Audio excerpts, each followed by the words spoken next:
Hello, नमस्कार। मैं हिम्मत सेठ एक बार फिर आपके सामने उपस्थित हूँ। कुछ नई बात करने। दोस्तों, आज जो है 26 जनवरी है, 26 नवंबर है।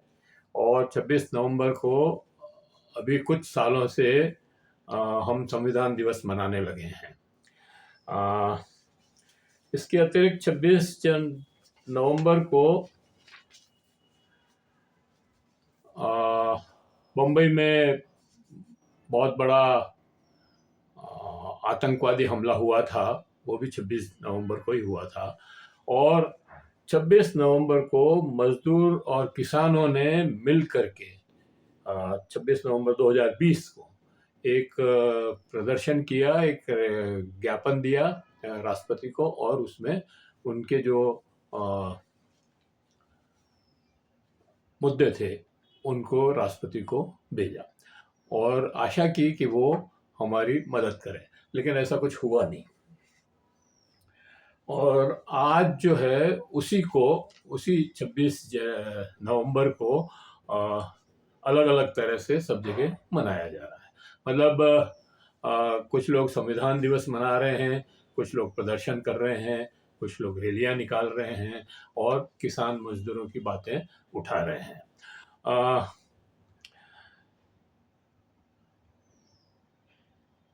उसके पहले कि हम आगे बढ़ें, मैं आपसे ये अपील करना चाहता हूँ कि अगर आपने हमारे चैनल को सब्सक्राइब न किया हो तो सब्सक्राइब कर दें, बेल आइकन दबाना न भूलें। और सब्सक्राइब करने का फ़ायदा ये है कि जब भी हम कोई नया वीडियो बनाते हैं आपके पास उसका नोटिफिकेशन मिलता है।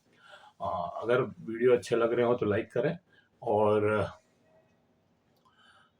कमेंट करें, टिप्पणी करें और सुझाव दें। आपकी टिप्पणी और सुझाव हमें और बेहतर करने की ओर अग्रसर करेंगे। आप हमारे वीडियो को फॉरवर्ड भी कर सकते हैं और शेयर कर सकते हैं, लोगों को सुझाव दे सकते हैं कि हमारे वीडियो को देखें, उन्हें सब्सक्राइब करें। तो हिंद मजदूर सभा के जो राष्ट्रीय महासचिव हैं, जनरल सेक्रेटरी, उन्होंने एक बयान देकर के कहा कि 2020 में मजदूरों और किसानों के संयुक्त मोर्चे ने राष्ट्रीय स्तर पर विरोध प्रदर्शन किया था, क्योंकि केंद्र सरकार मजदूरों के 43 कानूनों को हटाकर 4 कोड बना रही थी और वे कोड मजदूरों के विरोधी और पूंजीपतियों के हित में थे, पक्ष में थे। इसी तरह किसानों के खेती के से बेदखल करने और उनकी उपज को औने पौने दामों में खरीदने, कृषि मंडियां बंद करने और निजी मंडी बनाने का और अनाज भंडारण का काम पूंजीपतियों के हवाले करने और जो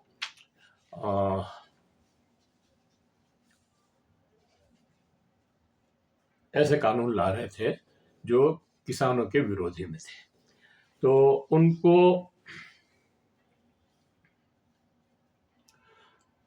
उनके विरोध में 26 नवंबर 2020 को राष्ट्रपति को ज्ञापन दिया। और इसी संदर्भ में आज के पूरे देश के अंदर अलग अलग जगह किसान और मजदूर मिल करके एसकेएम और संयुक्त मजदूर मोर्चा जो बना हुआ है,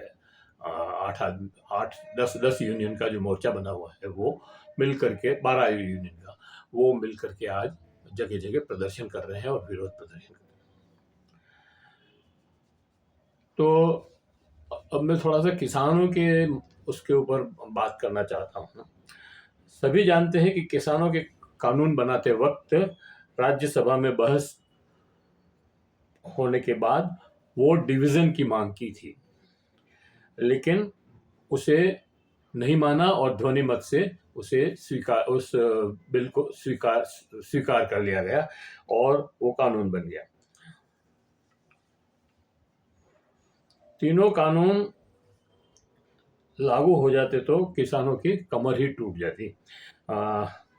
किसानों ने कोविड की चिंता न करते हुए जब अध्यादेश निकाला था तब भी, और उसके पहले से ही पंजाब के किसान तो पंजाब में और हरियाणा के किसान हरियाणा में आंदोलन कर रहे थे।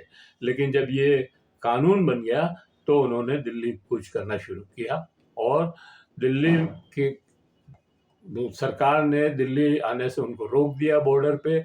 वो लोग बॉर्डर पे बैठे रहे और कैसे रोका ये भी आप आश्चर्य करेंगे, मतलब आपको तो सब मालूम ही है, मैं तो सिर्फ उसको याद दिला रहा हूँ कि किसान जिस सड़क से आ रहे थे उन सड़कों को खोद दिया गया, कंक्रीट के बड़े बड़े बोल्डर, सीमेंट कंक्रीट के बड़े बड़े बोल्डर्स लगा दिए रोड पे और ये कंटेनर खड़े कर दिए, जिससे कि किसान के ट्रैक्टर और वो जो सब चीज़ें हैं वो उनको लेकर के दिल्ली में नहीं घुस सके। खैर, दिल्ली किसानों ने महामारी की चिंता न करते हुए भी सीमा पर जाकर के बैठ गए और वहाँ पर धरना प्रदर्शन लगाना शुरू किया। तो सरकार ने वहाँ पर भी कीलें ठोक दी और पता नहीं क्या क्या किया और उनको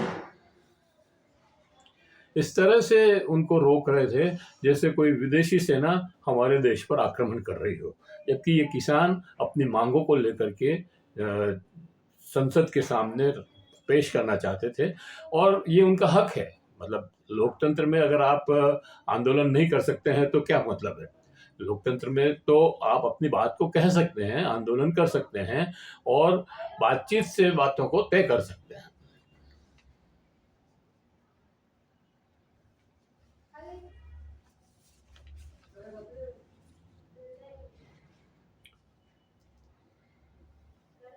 और इतना ही नहीं, मतलब जो रोकना था वो तो रोका ही, लेकिन किसानों को जो है बदनाम करने के लिए उन्हें क्या क्या न कहा। कभी उनको नक्सलवादी बताया, कभी राष्ट्रद्रोही कहा, कभी, जबकि इन्हीं किसानों के बेटे सीमा पर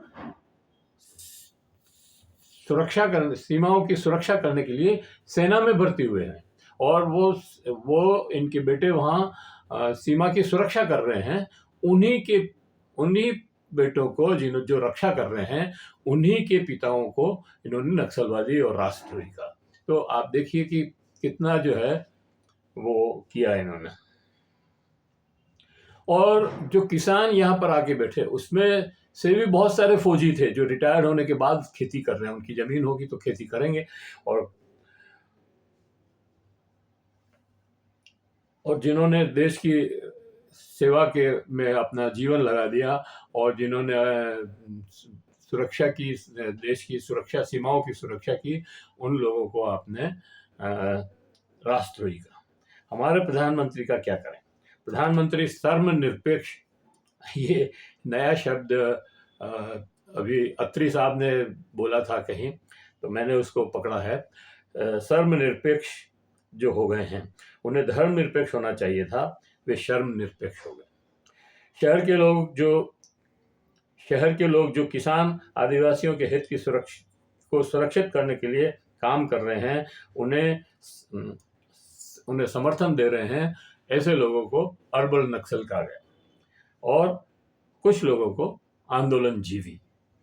ये संसद में कहा है प्रधानमंत्री ने, आपको याद ही होगा।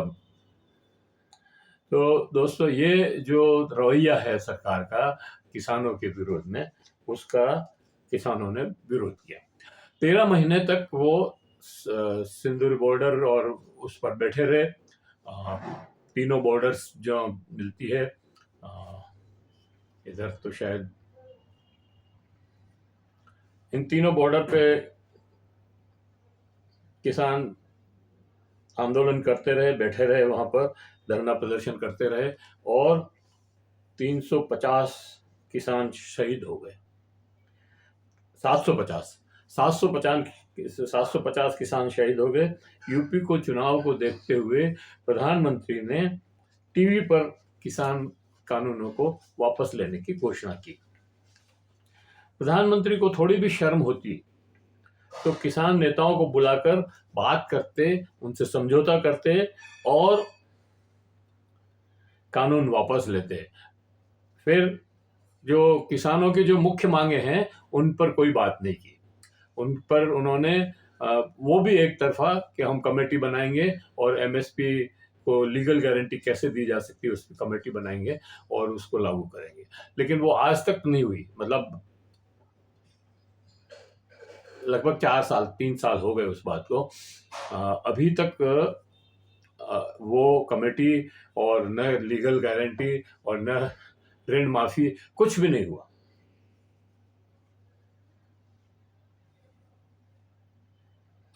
आज तक एमएसपी स्वामी और जो जो एमएसपी दी जा रही है और जिसके लिए शिवराज सिंह जी ने संसद में, कृषि मंत्री हैं शिवराज सिंह जी आजकल, जिन्होंने संसद में बोला कि हम एमएसपी दे रहे हैं, बड़े जोर से बोला था, लेकिन वो स्वामीनाथन कमीशन के जो फॉर्मूला है C2+50% वो नहीं दे रहे हैं। और उसी के लिए जो है ये पूरा आंदोलन था।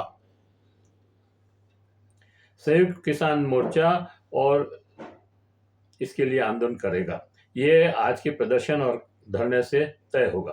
किसानों की एमएसपी के अतिरिक्त एमएसपी भी नहीं दे रहे हैं। एमएसपी पे मतलब मैं ये कहता हूं कि एमएसपी से मना करने का मतलब ये है कि आप किसानों का शोषण कर रहे हैं। एमएसपी वो चीज है, न्यूनतम समर्थन मूल्य। न्यूनतम समर्थन मूल्य सरकार तय करती है और सरकार भी बिना किसी उसके तय करती है। जो स्वामीनाथन कमीशन का C2+50% वाला जो फॉर्मूला है उसके आधार पर नहीं कर रही है और सिर्फ 22 या 21-22 फसलों पे एमएसपी तय कर रही है। किसानों की मांग ये है कि किसान की जो भी उपज है उसको एमएसपी पे खरीदा जाए और एमएसपी जो है स्वामीनाथन कमीशन की C2+50% के आधार पर तय हो और उसकी लीगल गारंटी चाहिए। कानून पास करे सरकार कि एमएसपी से नीचे कोई माल नहीं खरीदा जाएगा। अच्छा, फिर मंडियां भी बहुत कम है तो मंडियां बढ़ाए और जो निजी मंडी का जो प्रावधान आप लाए हैं उसको हटाएं। एक जो स्टॉक करने की जो लिमिट थी, पहले एक स्टॉक करने की लिमिट थी, सरकार ने 56 में ये कानून बनाया था, उसको इस सरकार ने हटा दिया। हालांकि वो अभी तो रुक गया है, लेकिन उनकी मंशा यही है कि सारा स्टॉक जो है अडानी अंबानी जैसे बड़े उद्योगपति जो अभी तक एग्रीकल्चर में नहीं है, वो उनके हाथ में ये एग्रीकल्चर पूरी आ जाए, खरीद फरोख्त वो करें और उनके साइलोज में, उन्होंने साइलोज मतलब आप देखिए कि पूंजीपतियों ने साइलोज पहले बना दिए, कानून बाद में बना। उनको पता था कि ये कानून तो हमने कहा है प्रधानमंत्री को तो ये कानून तो बनेगा ही बनेगा, प्रधानमंत्री उनके इशारे पे ही चल रहे हैं, तो वो कानून नहीं बना उसके पहले उन्होंने साइलोज बना दिए और अभी फूड कॉरपोरेशन ऑफ इंडिया के लोग उन साइलोज को किराए ले रहे हैं और चाहे उसमें माल रखे या न रखे उसका किराया उनको भरना पड़ रहा है। और ये सब कौन दे रहा है? ये सब हम ही तो दे रहे हैं, हम जनता ही तो दे रही है। इसी तरह से मजदूरों में भी घोर निराशा है, क्योंकि उनके जो